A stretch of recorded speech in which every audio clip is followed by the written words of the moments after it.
ఈరోజు మేము బాలగణేషుని చూడ్డానికి ఖైరతాబాద్ వెళ్ళాము మెట్రోలో. సో, చాలా బాగా ఎంజాయ్ చేసుకుంటూ వెళ్ళాము.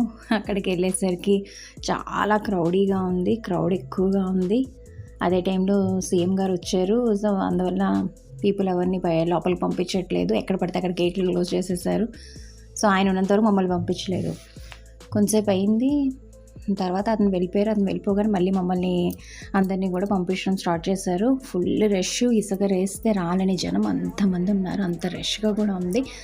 సో, ఏంటంటే మేము లక్కీగా వాటర్ బాటిల్స్ కానీ ఫుడ్ ఐటమ్స్ కానీ పట్టుకొని వెళ్ళాము. మధ్య మధ్యలో పిల్లలు ఆకలి అంటారు కదా, అంటే ఆ షార్ట్ టైంలో కూడా వీళ్ళకి ఆకలి వేసేస్తూ ఉంటుంది. సో, అలాగే అన్నీ పట్టుకుని వెళ్ళి పాపకి కొంచెం తినిపించుకుంటూ, కొంచెం విపరీతమైన ఎండ కూడా ఉంది. సో, ఆ ఎండలో కొంచెం వాటర్ తాగేసి అలాగా చూస్తున్నారు కదా ఎన్ని కార్లు ఉన్నాయో. అంత రష్లో కూడా మీకు కనిపిస్తున్నాయి ఎన్ని కార్స్ వచ్చినాయో. వీళ్ళందరూ విఐపీస్ అనమాట. రేపు నిమజ్జనం కాబట్టి ఈరోజు రష్ అయితే మాత్రం ఆ విఐపీస్ వల్ల మిగతా వాళ్ళకి ఇబ్బంది అయింది. యాక్చువల్గా చెప్పాలంటే వాళ్ళు ఉండడం వల్ల ఏంటంటే సో ఫోకస్ అంతా పోలీసులు అందరి ఫోకస్ కూడా వచ్చారు, ఆ విఐపీస్ వచ్చారు, వాళ్ళ మీద ఫోకస్ ఉంది. వీళ్ళ కోసం అని చెప్పి ఈ క్రౌడ్ని కంట్రోల్ చేస్తున్నారు, మమ్మల్ని ఆపుతున్నారు, కొంతసేపు వాళ్ళు పంపిస్తున్నారు. సో ఈ వల్ల ఏంటంటే చాలా చాలా పరేషాన్. పాపం పోలీసులు అయితే మాత్రం వాళ్ళకి హ్యాట్స్ ఆఫ్ చెప్పాలి. ఎందుకంటే ఈ 11 రోజులు వాళ్ళు ఇంటిని కొన్ని లక్షల మంది వస్తున్నట్టున్నారు. అంతమందిని వాళ్ళు అలా కంట్రోల్ చేయడం అనేది ఇట్స్ నాట్ ఏ జోక్. చాలా చాలా బాగా వాళ్ళు కంట్రోల్ చేస్తున్నారు.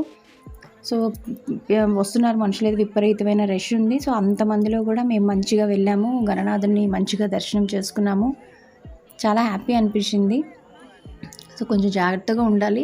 చిన్నపిల్లలు అయితే మాత్రం ఇలాంటి ప్లేసెస్కి కొంచెం మీరు చూసుకొని రావడం మంచిది. ఎందుకంటే చిన్న చిన్న పిల్లలు కూడా తెచ్చేస్తున్నారు. వాళ్ళకి అసలు ఎలాగా ఊపిరి కూడా అందదు అలాంటి అంత క్రౌడ్లోని, అంత మందిలోని. సో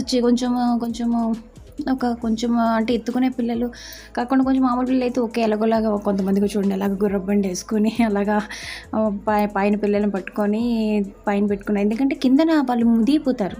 అంత క్రౌడ్ కింద తోసేస్తున్నారు, ఒకరి మీద ఒకరు తోసుకుంటూ ముందుకు వెళ్ళడం. సో అందుకని చెప్పేసి పిల్లలు ఉన్నవారు కొంచెం చూసుకొని వెళ్ళాలి. తర్వాత మొత్తానికైతే మేము వినాయకుని దర్శనం చేసుకున్నాం. చాలా బాగుంది దర్శనం అంతా కూడా. చాలా బాగా ఎంజాయ్ చేసాము.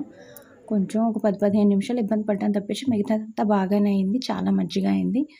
సో ఎవరైనా సరే వినాయకుడిని దర్శనం చేయడానికి, గణనాథుని దర్శనం చేసుకోవాలనుకుంటే హ్యాపీగా వెళ్ళొచ్చు, ఎంజాయ్ చేయొచ్చు.